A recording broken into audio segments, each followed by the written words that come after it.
Welcome to Jerusalem Unplugged, the only podcast dedicated to Jerusalem, its history, and its people. Your host, Roberto Mazza, will bring you guests discussing their relationship with the Holy City. A journey through history, society, feelings, and hopes for the future. Follow the podcast on all social media platforms at Jerusalem Unplugged.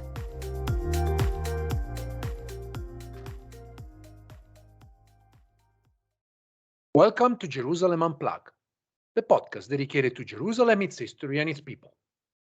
I'm your host, Roberto Mazza, and today this is a special episode. I will take you with me on a road trip from Beersheva to Jerusalem. In general, this is a trip that takes around an hour and 40 minutes at a good time, early in the morning, and it's about 120 kilometers long, around 70 miles. The trip is not an easy one, even though there's a motorway all the way from Beersheva to Jerusalem. Traffic, car accidents, congestion, and invisible lines that needs to be crossed. They all are part of the journey. So let's get started. I'm in Beersheva. And Beersheva is a very interesting place. Actually, not many people know about it. Just a few years ago, Beersheva got on the sort of European chronicles, very much because of a football game when the giant Inter AC Milan lost a game in Beersheva, in a game of a Europa Cup. But other than that, it's often considered a neglected city in the periphery of southern Israel. Now, the history of Beersheba is a very interesting one. Beersheba in Arabic, in Beersheva is the Hebrew name of a city. Is today one of the largest cities in the southern parts of Israel, in the Negev, and is becoming a very attractive city. Very much because it's getting better connected with the center, both Jerusalem and Tel Aviv, and the development of both the university, Ben Gurion University, and also of an entire area dedicated to high-tech companies. But let's take a step back. So here I'm starting my drive, and I'm just joining now road number 40, which will then turn into road number 6. So I'm leaving now Beersheva behind me, and as I mentioned, Beersheva goes back to biblical time. Really, we don't know much about it. It's mentioned in a number of scripture, but many archaeologists believe that actually the biblical site is what nowadays is called Tel Beersheva, which is a small town just a few kilometers away from the modern city. Now, the modern city of Beersheva was established by the Ottomans towards the end of the 19th century and the beginning of the 20th century. The Ottomans realized that they needed some sort of a station in the desert in order to connect Palestine with other parts of the Ottoman Empire, and more importantly, to basically connect southern Palestine with the Suez Canal, so getting closer to the border with Egypt, that by then, by 1882, had been occupied by the British. The center is still visible, if you travel to Beersheva. The old Ottoman city, unfortunately, has been neglected for decades, but you can certainly appreciate the Ottoman architecture and is now known as the Old City. Around the Old City, actually, you can see the old Ottoman train station, and ironically, you get to see a statue of Mustafa Kemal Atatürk by the train station next to an Israeli and a Turkish flag. As I've been to Beersheva many times, what I notice is that often the Turkish flag disappears when the relationships between the two countries are at a lower point. And when things are back to normal, then the Turkish flag goes up. It's an interesting city, really. Not much has been written from an academic perspective. And as I said, Israelis too tend to neglect and forget Beersheva. It's often just mentioned as that place far away in the periphery, like many others, to be honest. What is Beersheva now? Now it's a city, obviously, with the largest majority of Jewish residents, which in 1948 was essentially taken over by Israeli forces. But before that, actually, I must say that Beersheva saw some fighting back during World War I, when in fact the British-led Australian forces in the famous Battle of Beersheva took over the city from the Ottomans.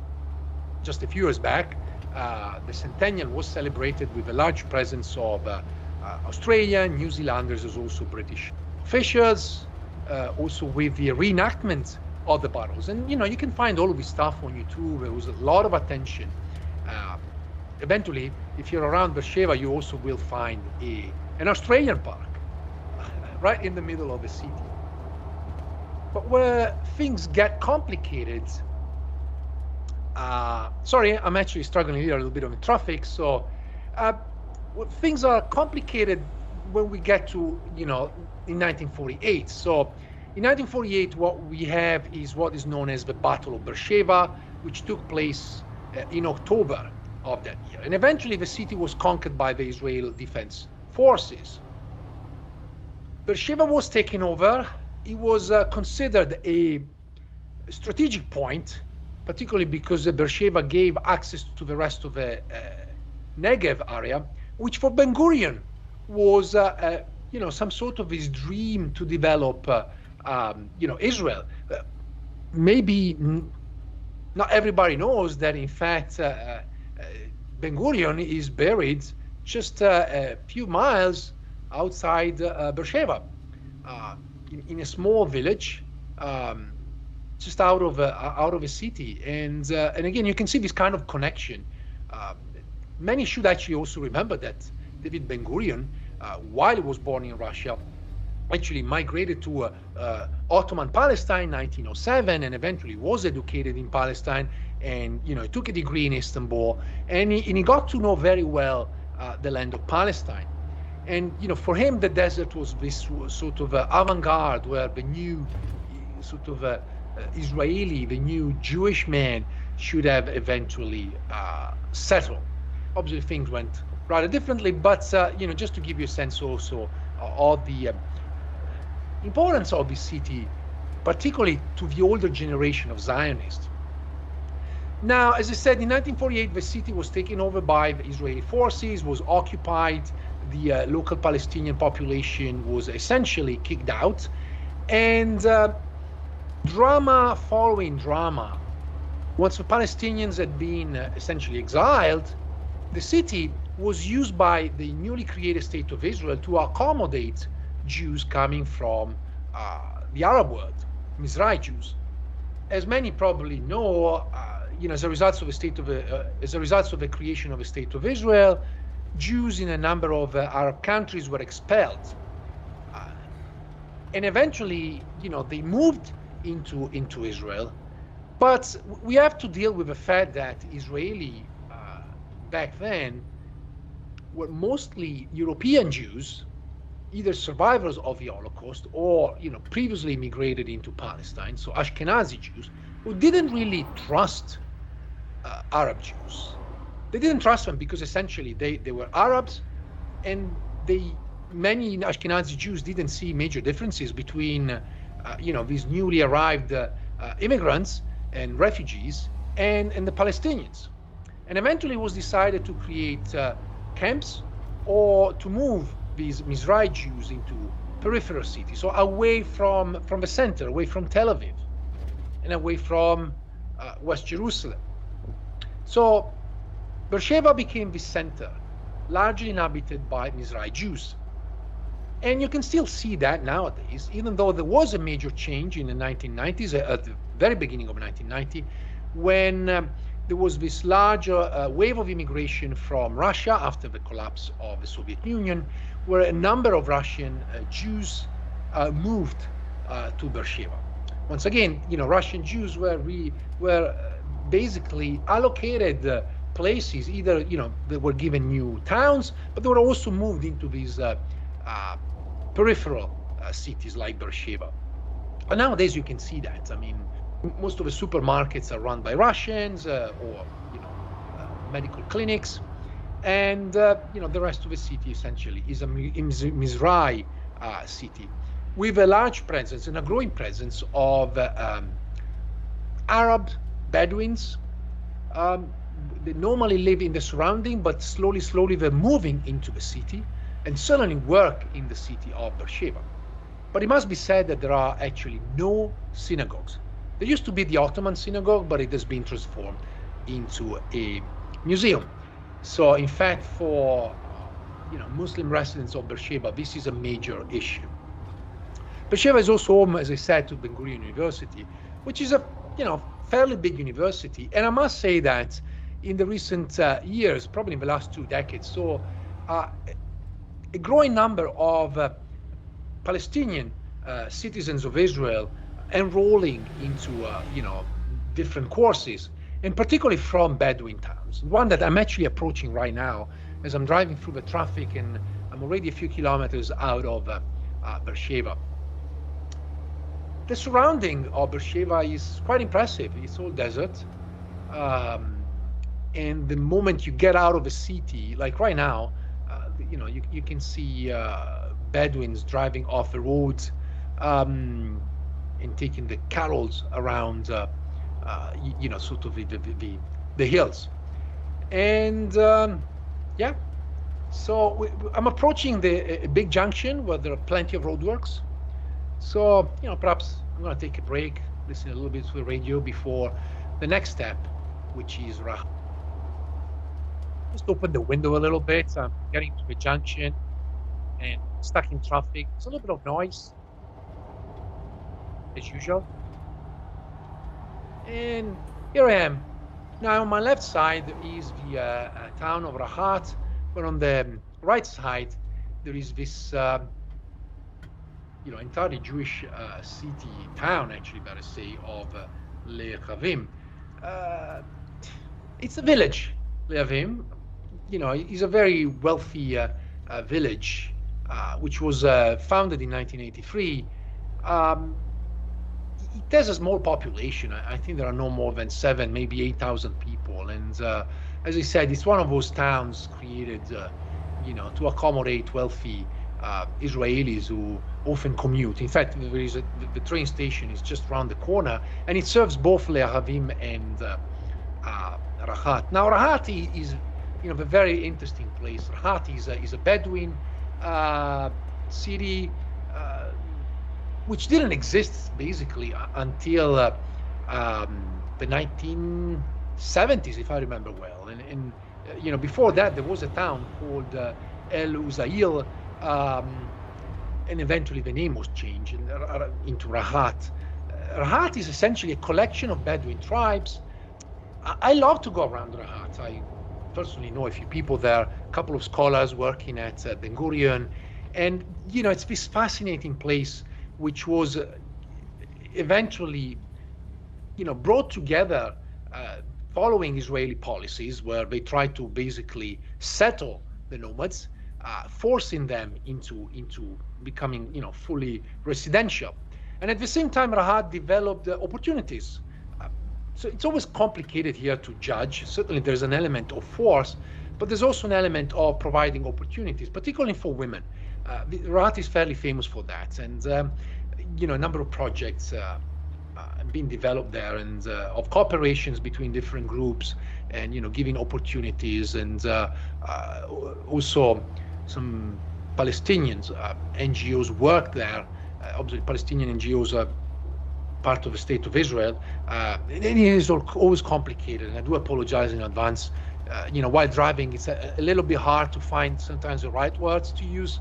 But yeah, the point about Rahat is that it is this city that was created in 1972, and it has just a number of neighborhoods, and basically the neighborhoods do represent the various tribes. Some of them are mixed, but for the most part, the neighborhoods are there to represent these different Bedouin tribes. The town is very close to Beersheva, and as I said earlier, most of the people living in Rahat do actually work in Beersheva. But Rahat eventually became a household name, not only around Israel, but in many other countries, when the famous story of SodaStream, which was kicked out essentially of the West Bank, opened up a new plant in Rahat. But let me give you a little bit of a background here. So SodaStream is probably this company that you all know, producing these machines that add basically CO2 to water, and you can do any soda drink you want.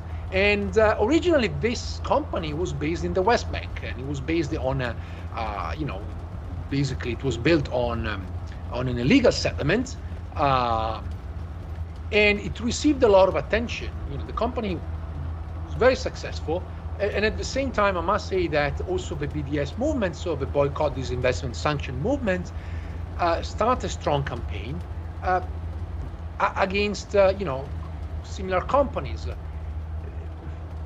Now, the leaders of SodaStream kind of admitted that BDS played some role, but obviously they didn't say that the reason why they left the West Bank was in fact the BDS. But I feel fairly confident to say that the BDS played a major role in moving the factory from the original location in Mishora Dumeimin, which is an illegal Jewish settlement in the occupied West Bank, to Rahat. Now, why they moved, and here this is another side of the story, obviously they tried to guarantee the jobs to the Palestinians working there. But eventually, the reality is that it's very hard for those Palestinians to cross the border of the West Bank, which they would do, geographically speaking, not far away from here, where you get the road leading to Hebron. And it's literally just a couple of minutes from here, from where I'm driving. Only a few of them eventually were given a permit, but more importantly, they found the energy to go across everyday checkpoints. And I think this is a very important point to highlight. On the other hand, the new factory provided jobs for the people of Rahat, for Bedouins, in particular women. I'm not here to judge, to question. I know there's a lot of questions about it, but I'm taking it from a perspective of a few people, as I said, that I know there, and they saw this move as problematic, but at the same time as an opportunity. Young Bedouins, particularly male, they found themselves literally sandwiched in between a very patriarchal and close culture and also Israeli control. And often, when people complain that Bedouins are running fast, with their cars around the area, and it's true. I mean, probably I'm going to bump into some of them right now. The criticism must be understood. I mean, the point is that they really found themselves like sandwiched, completely compressed into these forces. And eventually, this is a way for them to express themselves, also to express their rage out of all of that control. And also you can see that with the control over women. And that's why this project of the opening a factory of SodaStream in Rahat, for many was very important. That's just to give women a possibility to get out of a form of control. Yet the problem remains there. There are also problems related to accessibility and also questions related to, the fact that still, this is a Bedouin town, neglected. They don't get the same services as, Lehavim, which is just a few kilometers away. Not the same level of infrastructures in terms of roads, parks. These are all elements that have to be highlighted. I mean, we can't just hide behind, oh, look, SodaStream open in Rahat, this is good, and that's it. A lot of problem remains in that. And, the junction's now behind me, and the last few years, essentially road number 40 now joining into road number 6 has been fully, I don't know, how would you say that? Like it's made into a highway. And so there are no longer like exits. So I can still see right now really the couple of gas stations that now are no longer directly connected to the road, but you need to leave the number 6 in order to get to them. Still, so I'm now driving, and I guess the next city I'm gonna bump into before taking road number 3 and eventually road number 1 taking me to Jerusalem is the city of Kiryat Gat, which is another fascinating story. And so let's see, just let's take a break for another couple of minutes, listen to some of radio DJ music and see what they have to say. Okay. So I'm getting close to Kiryat Gat, so let's turn off the radio. And so the next step, as I said, is this city of Kiryat Gat. Uh, Now, Kiryat Gat is a new city, to be honest. I mean, it existed somehow in a different form and not really in the same area as it is nowadays. So Kiryat Gat was, I think, created in the 1950s. And it had a different name, a Mahabara or something like that. And again, like Beersheva, the city was created in order to accommodate Moroccan families. Um, so it's quite interesting if you're into accents, how you go through Kiryat Gat and the Hebrew they speak is heavily directed towards that accent. And the city was eventually founded on top of the ruins of a village, which was again depopulated in 1949, Iraq al-Manshia. Even though Iraq al-Manshia remains in the outskirts of the main center, eventually Kiryat Gat saw some form of expansion again through the 1990s, the arrival of Russian Jews after the collapse of the Soviet Union. And I think nowadays is in the region of like maybe 60,000 people or so.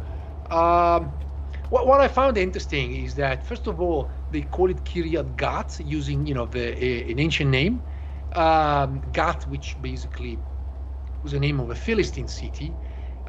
In a sense, was again to create like historical connection. But I must say that one of the most fascinating things about Kiryat Gat is that in the last decade or so, there have been a large number of excavations. And I think some archaeologists were trying to find ruins in order to prove like some sort of a Jewish presence. Sometimes archaeology in Israel works in that way. But they ended up actually excavating amazing Byzantine churches. And there is a great Byzantine mosaic that it was found in Kiryat Gat. So, sometimes you end up finding what you don't want. In general, again, Kiryat Gat, very much like Beersheva. Beersheva is one of these neglected peripheral cities of Israel with a high degree of unemployment.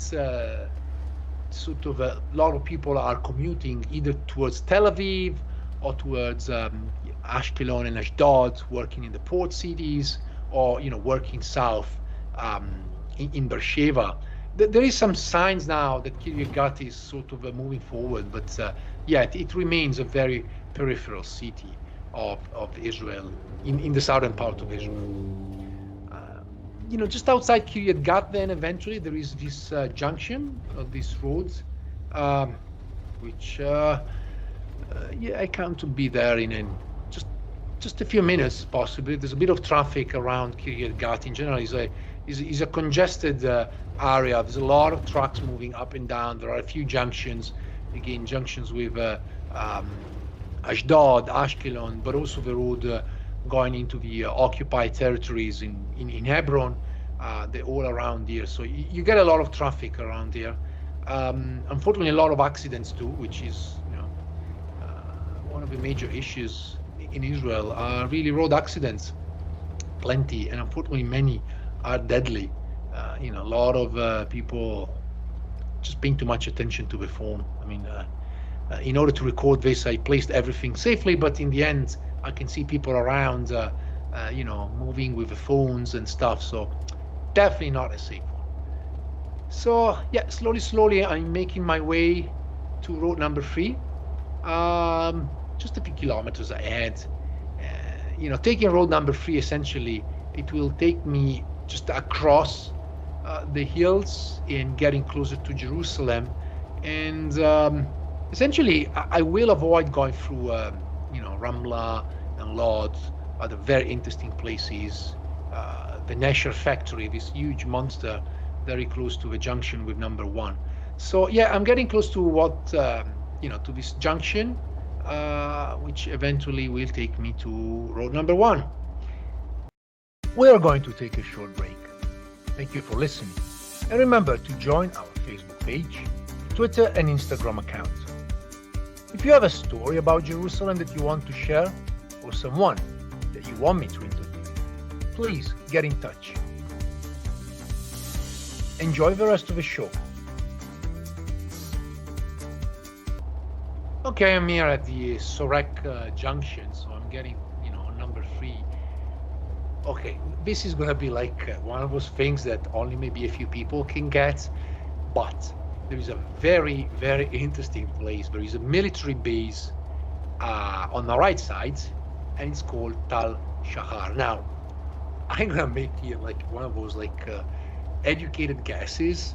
I don't know if you're a Trekkie, if you like Star Trek, like I do, but in Star Trek you have these people called the Romulans, and the Romulans are essentially bad guys, I'd say, and sort of a militarized society.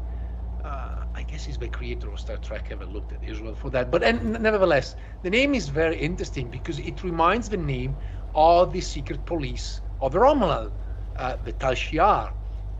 And here it is, a base, Tal Shahar. I just wonder if there's any connection. In the end, writers sometimes take, they are sort of inspired by a real name, and sometimes they make connections that maybe nobody, no one's gonna look at, and then all of a sudden I'm driving by this base, and then I think about it.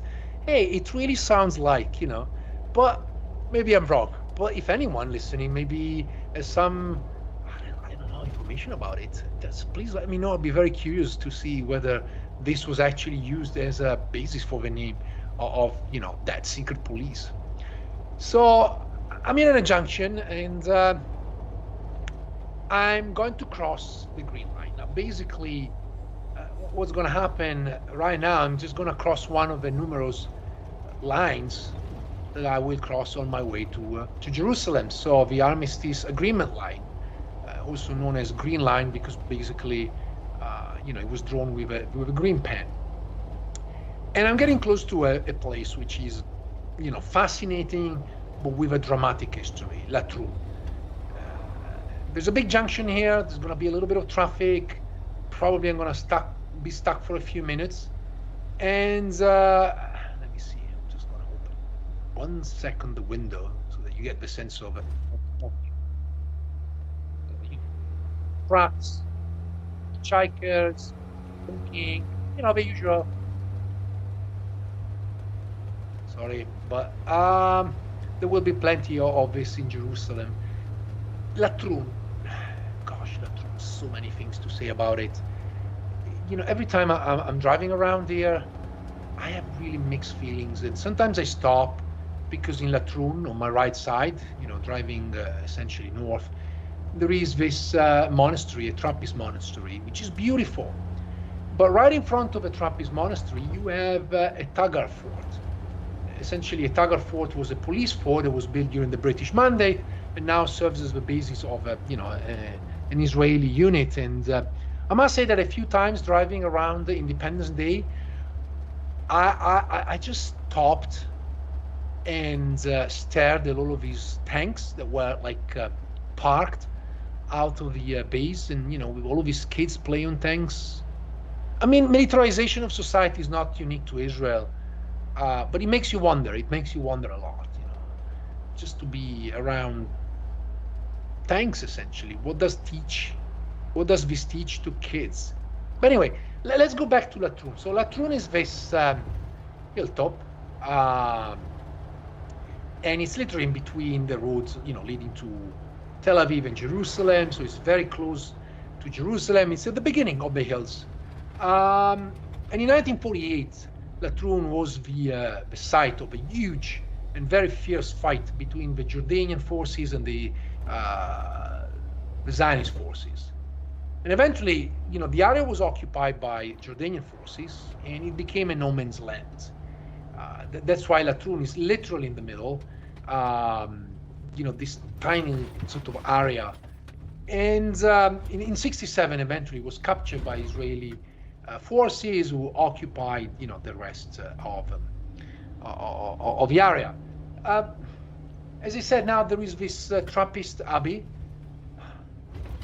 There is a mini Israel park right the other side. I've never been, honestly, and I don't really plan to go ever. I don't know. I'm not a fan of that. And I found that the whole place is so complicated that even placing a mini Israel is a further complication to that. Latrun is an interesting place, and I always tell people that they should stop. The monastery offers like amazing views. It has its history on its own, and I think also, it gives you like this sense of the road that you're gonna now take, because once you pass the monastery, then basically I'm gonna turn right, and that's the road to Jerusalem, number one, which again is set on essentially on the same green line that I said earlier. This is a period. So this is a place where there's a lot of history around here. If you drive straight, you bump into other historical places. But as I said, I'm fascinated by Latrun. It used to be also the site of a Crusader castle, and just as I said, it's not far away from Emmaus, the famous biblical town where, according to the traditions, these two Jews left Jerusalem after Jesus died. They were not aware of the resurrections, and eventually Jesus showed up to them. So it's all in this area. So there's a lot of stuff to see there, but it's also an area that saw a lot of fighting, particularly in 1947, 1948. So the monastery is relatively new, actually. It's been built in the late 19th century, and the Ottomans used Latrun during World War I. But eventually, it returned to be a monastery after the war, so the monks went back. As I said, what is interesting is that right in front of the monastery, you have this Taggart police fort. And there are quite a few around. Many have been converted for other uses, but that's another interesting story. So during the Arab Revolt between 36 and 39, the British began to build police forts named after Taggart, who basically designed these forts. And the idea was to place these police stations, 45 police stations, in key areas of Palestine, and in order to control people, mostly Palestinians, but also to control Zionist forces. And so you get to see one of them right here in Latrun.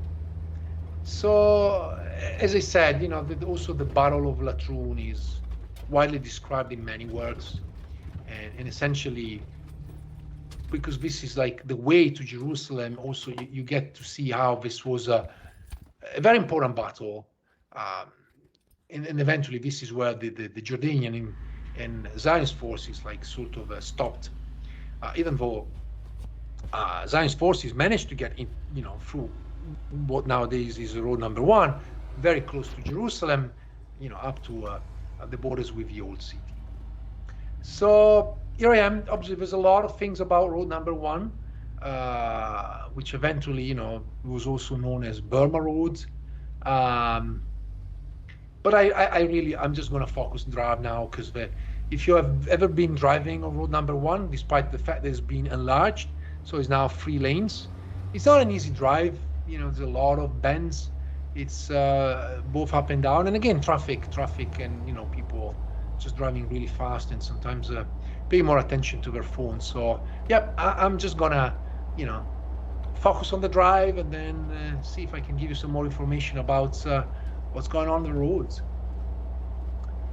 So I'm on number 1, and actually I just remembered that I'm driving close to a fascinating place, Abu Ghosh. Abu Ghosh is an Arab-Israeli town, just a few kilometers before Jerusalem. I think it's about 10 kilometers, 6 miles or so west of Jerusalem. And the name is basically called out of I think it was like Kiryat Alinab, something like that. It's a mixed town. I mean, it has a lot of history. There's also the presence of Christian communities, been there for a long time. Um, and it's definitely considered one of the earliest areas of human inhabitation in Israel and Palestine. And there are plenty of archaeological excavations in the area suggesting that there have been people around at least for 7,000 years or so. So certainly a very, very interesting place just to visit. Also, the Romans actually had a station in Abu Ghosh. Uh, it's just on the way, and sometimes I realize that there's so many fascinating places on the way to Jerusalem, and just like because of driving, I forget about them. But just it's right there, and it's as I said, it's Abu Ghosh control certainly under the Ottomans the route from Jaffa to Jerusalem, and essentially pilgrims had to go through them. And it's also one of the reasons why you have churches there, because there was a Christian presence, and basically these Christians living in Abu Ghosh would provide services for the pilgrims on the way to Jerusalem. During the British Mandate, if I remember well, eventually the Abu Ghosh grew in size, and eventually, again, it suffered obviously because of the war of 47 and 48. The history of the city tells us that during the war, Abu Ghosh essentially was the only Muslim village that remained neutral. The road was open for convoys. Again, I'm not going here to judge anybody or what people did and what they chose to do, but eventually Abu Ghosh became a mixed city after 1948. Still, after the creation of the State of Israel, Abu Ghosh was often subjected to searches. Obviously the IDF didn't really trust the people there. They, thought that there would be infiltrators from the Jordanian side, and so it was not an easy life for villagers of Abu Ghosh. And some now talk about Abu Ghosh as a model of coexistence. I need to breathe about this. I don't know. I have, my own views, but certainly it's true. I mean, communities do coexist fairly well in Abu Ghosh. So perhaps it might be a model, but as I said, I'm not in a position to judge. I'm just driving through, and I don't want to take any position on this. So I keep driving. There's a bit of traffic, lots of bends. Often Abu Ghosh is the site also of wildfires. And today, as I'm driving, there were quite a few, or at least smaller. But as I was listening to some news earlier, I heard that there might be problems. Now, I'm getting close to villages that were established, particularly after 48, to accommodate, new Israeli settlers in the area. And here I am getting very close to the end of road number 1, which essentially then goes, keeps going, and it moves into, it moves into the West Bank eventually, up to Ma'ale Adumim, which is one of these settlements, illegal settlements in the West Bank. Well, I think it's the largest one. So I'm gonna leave number 1 and take this new road, which is named after Begin, and this is gonna be the sort of a new road providing access to the city center and also the old city of Jerusalem. It's a majestic new road, in fairness, because there is the new sort of a train line, so there is this amazing bridge on top, and at the same time, I'm going to go and drive past Lifta. Lifta is, one of those amazing Palestinian villages, which was depopulated in 1947, 1948. Essentially, it was cleansed. And, some refer to Lifta as a Palestinian Pompeii. I'm not so sure I would use this, because Pompeii was depopulated as a result of a natural disaster, but Lifta was depopulated as a result of human choice and war. But it's here on my right side. So I'm actually pleased there's a bit of traffic so I can look at the houses. And so Lifta nowadays is fully embedded into the city of Jerusalem. And it's this old ancient town which existed at least since the Iron Age, definitely through the Roman and Byzantine periods, also the Crusader, and obviously through the Ottoman era. Liftons were very proud of their own village. I remember reading a lot of material, particularly related to the early 1920s. Maybe by then, a small village of about 1,000 people or so, probably a little bit more. I really should have remembered while I was preparing this drive. But certainly I remember that in 1929, the Liftons played a role in the events that took place. I'm going to use the word massacres. Massacres were perpetrated on both sides. But to me, as a historian, I remember clearly that Liftons moved to Jerusalem and played a major role, also because they felt their village was under threat, and they acted as villagers. Now, by 1948, the village actually had some, was developing. I remember reading there were like coffee houses, not many, still very, very tiny, few shops here and there. But eventually, it is again, because it was located on the road leading Jerusalem to Tel Aviv, so basically the road that I was just driving on, Jewish forces eventually, evacuated the Arab people, the Palestinians, women and children, and eventually they sort of placed their own command order there.